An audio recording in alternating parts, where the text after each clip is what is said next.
I'm excited to be here. I think, in the spirit of your opener, I should share what I'm focusing on this year, and that is I just recently started my job at Stewart, and I'm now in the process of trying to wrap my head around working at a large multinational company when I've been either working for myself, doing everything, or working for a startup for the last several years. So that's kind of on my agenda for this year.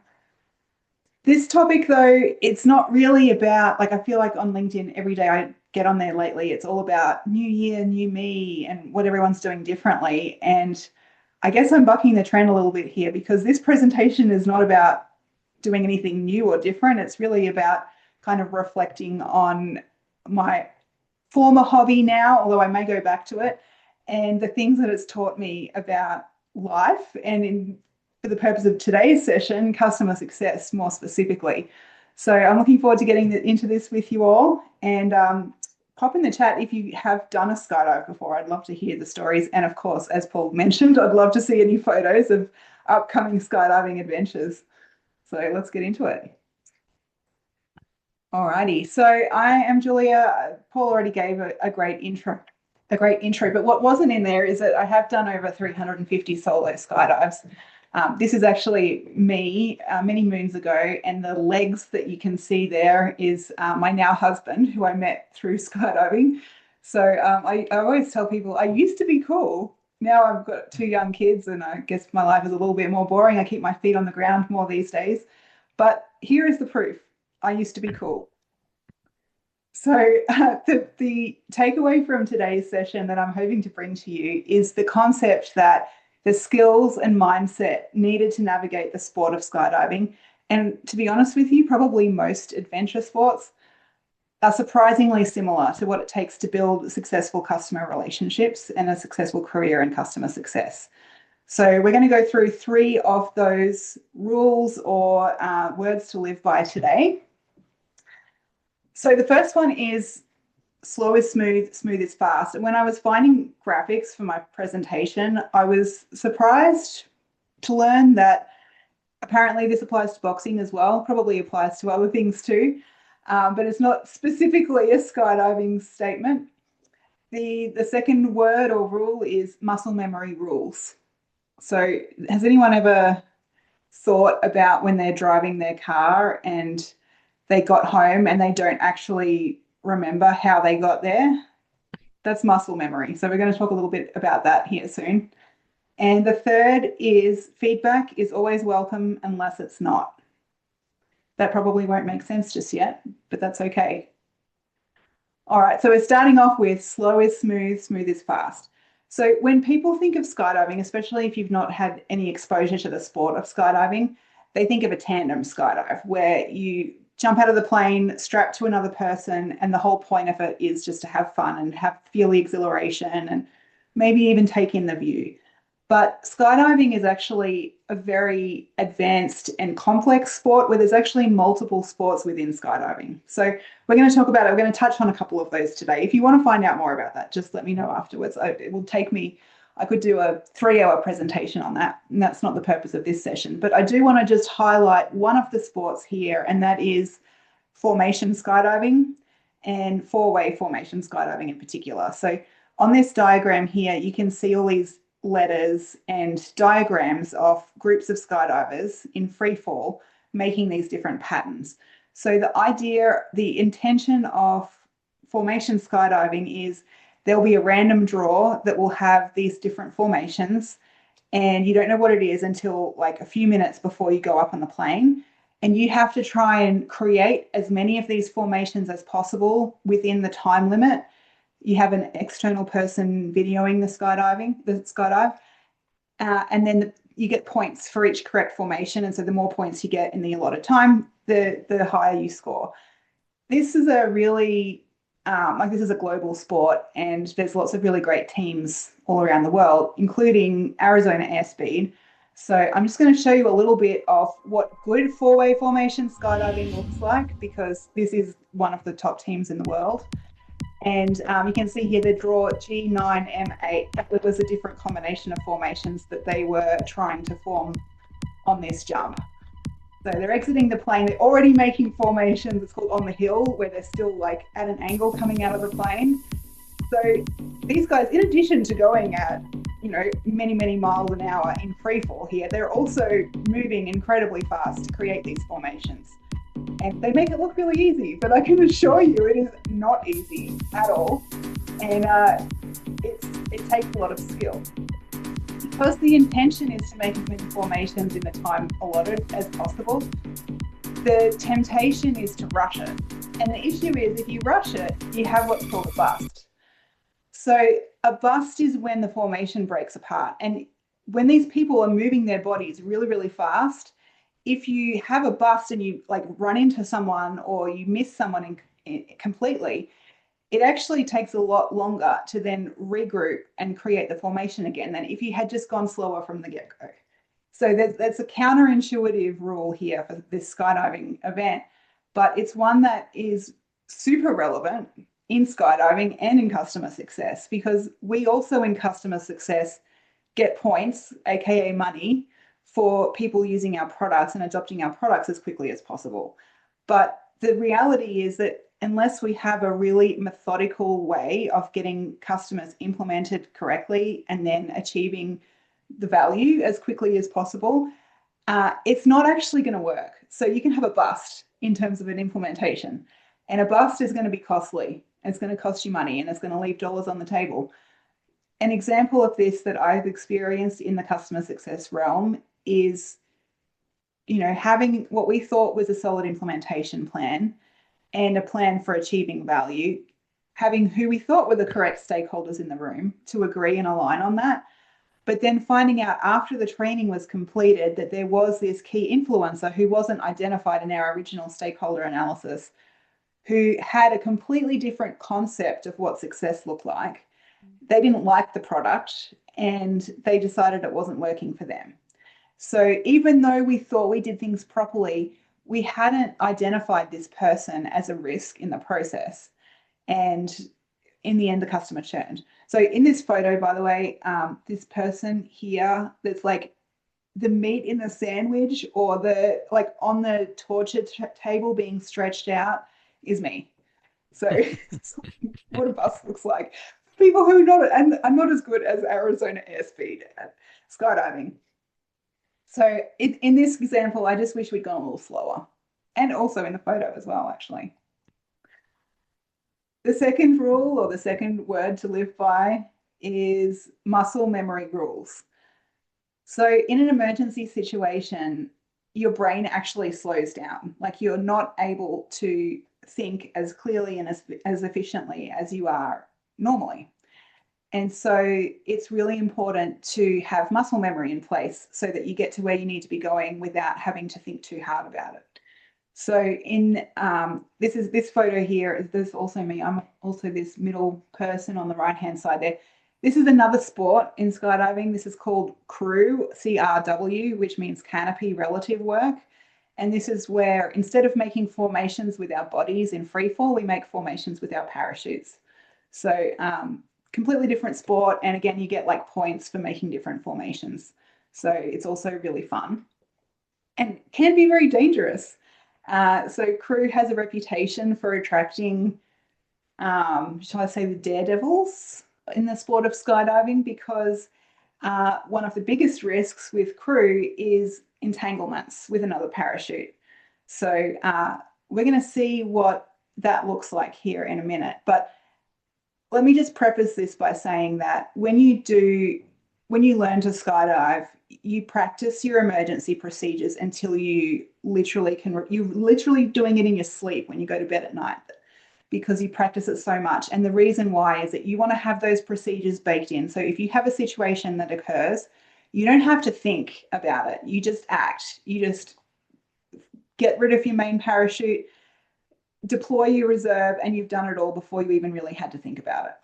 So we're going to look at what that looks like in real life here. So here we've got two people doing crew. They're trying to dock. So the bottom parachute is trying to dock onto the middle of the parachute, onto the feet of the skydiver above him. But this is a dangerous situation here because when you can't see the other parachute, you're not sure exactly where they are. So this obviously takes a lot of finesse to get into the right position. And then what happened here is the pilot chute, which is the bit hanging off the back of the main parachute, got tangled up with the green parachute, and they're now in an entanglement. I don't know how well you can hear the audio, but basically the guy at the bottom who's filming this is saying, "Are you okay?" Because he's got all this parachute fabric wrapped around his head. It's a pretty scary situation, and he's saying, "I might have to leave." So he's already preparing himself and the other skydiver for a potential deployment of emergency procedures. The danger here is if he cuts away his main parachute, that could make the entanglement even worse for the guy above. So yeah, it's interesting. I love, Robin, that you said snow for me dog. The nickname for crew skydivers is crew dogs. So this is a pretty scary situation. We've now switched point of view to the top parachuter, the one that had the entanglement. So he's now looking down on the other skydiver, and he's not saying too much at the moment. He probably is in sensory overload if we're fair.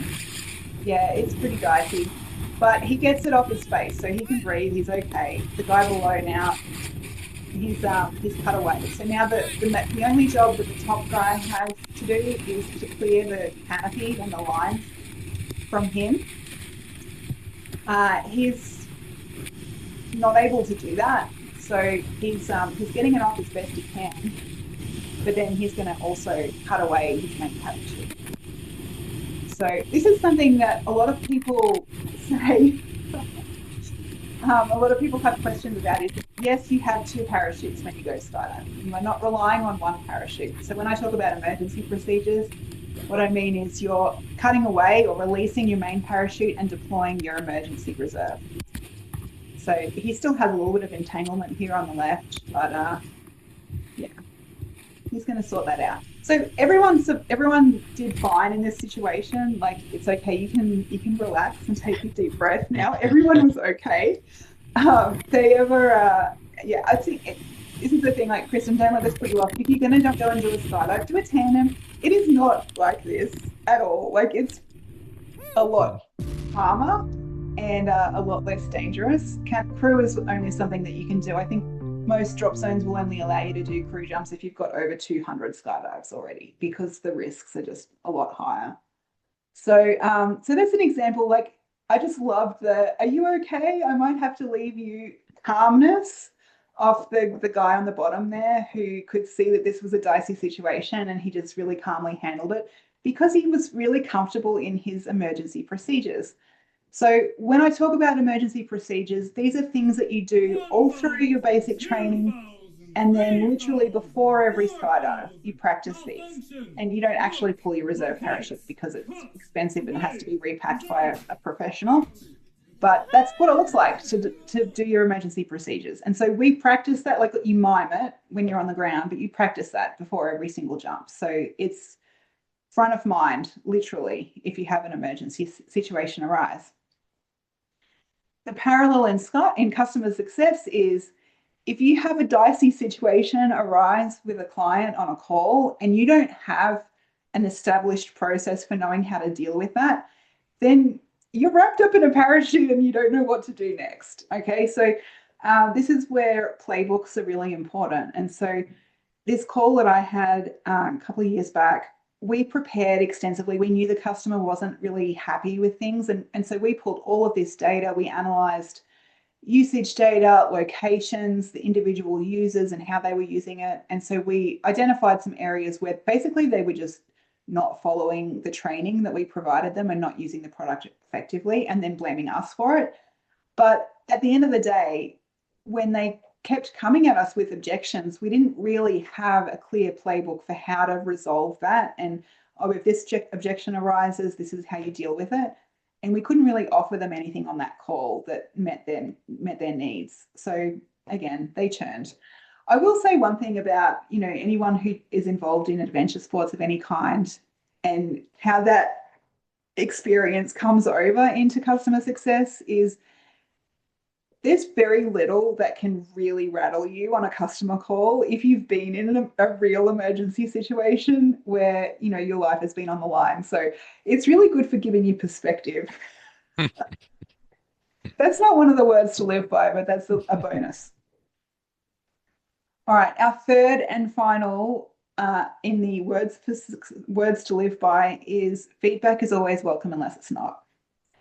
And this is one of these things where it may seem obvious, but it can have really important implications, and it's important to think it through. So in skydiving, this is a picture of what the front of a harness looks like. And it's really easy when you're donning your harness to forget to do it up properly. So you might leave out your leg straps and just put that harness on like a backpack with the chest strap.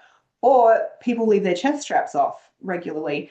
Or the three rings that you can see on the top of those the main harness verticals there, they call the three rings, and that's what helps you quickly release your main parachute in an emergency. And they have to be sitting perfectly in alignment where, you know, one sits over the next. It's really easy to route those incorrectly. And then if you go to cut away, it's not actually going to release the parachute, and that can create an emergency in itself. So we're really trained again to hone in on what a correctly fitting harness should look like. And then literally anyone can say to anyone else, hey, is your chest strap done up properly? Or, hey, it looks like your leg strap's not tightened. And that is totally okay culturally. And I mention that because like skydiving can be, I mean, it's like anything, it can be very cliquey. And if you're the new guy, you're like way down the pecking order in terms of the cool guys on the drop zone compared to the really, you know, the sky gods who are like the Arizona airspeed guys.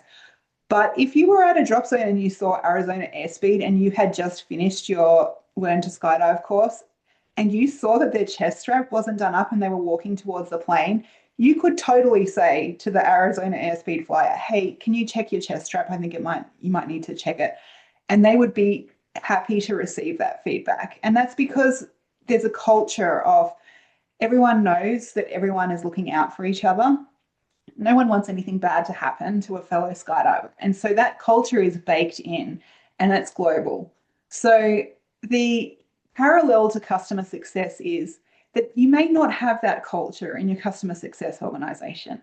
So I worked at this company, and there's a picture, a team picture. I'm here over here with my fluffy hair. And it was very much like we're a family, and there was that whole narrative going on. But the permission to give feedback isn't implied necessarily in every organization. So I had a situation where I brought some feedback to an executive that was not welcome. I thought it was like, hey, I'm just looking out for you, and I can see a problem here that we probably should fix. They didn't take it that way. They took it personally because they had personally invested a lot of time and effort into that deck. And so that damaged our relationship. And it could also be because I have a tendency to be blunt. And, you know, that's partly my personality, partly an Australian thing. There's some late diagnosed neurodivergence in there as well. It could be a whole range of things. But essentially, there was not that permission and that culture that anyone could give feedback to anyone else. So here was me, new skydiver, giving feedback to an Arizona airspeed flyer, and it did not go down well. So I would really encourage you to think about that culture of feedback. And is that something that is really strong and really automatic in the culture of your organization? Because if not, you might have someone walking to the plane with their chest strap undone, and you don't want that. That's not good for anyone. You know, we should have a culture where we're all looking out for each other, I think. So let's wrap it up with where do we go from here? So words to live by in skydiving and customer success, and maybe also boxing. Slow is smooth and smooth is fast. So take a little bit longer and have a really clear implementation process. That's something that I worked on a lot, because if you can get it right up front and take a bit more time to get it right up front, it just makes everything smoother down the track. And you can end up getting more usage and making more revenue from that. The second one is muscle memory rules. So don't leave it to a game time decision on a call where you have a problem come up. If you have certain churn risks that you've identified, have playbooks for every one of those scenarios so that everyone on your team knows how to handle them in a real customer situation. And then the third one is feedback is always welcome unless it's not. What can you do to really encourage that culture of feedback? Because I think the power of a feedback rich work environment is huge. It increases everyone's psychological safety. People can be more relaxed and bring their best selves. And it really helps with your relationships as well with your colleagues. So, with that, I'm going to hand it back to Paul and we will go from there.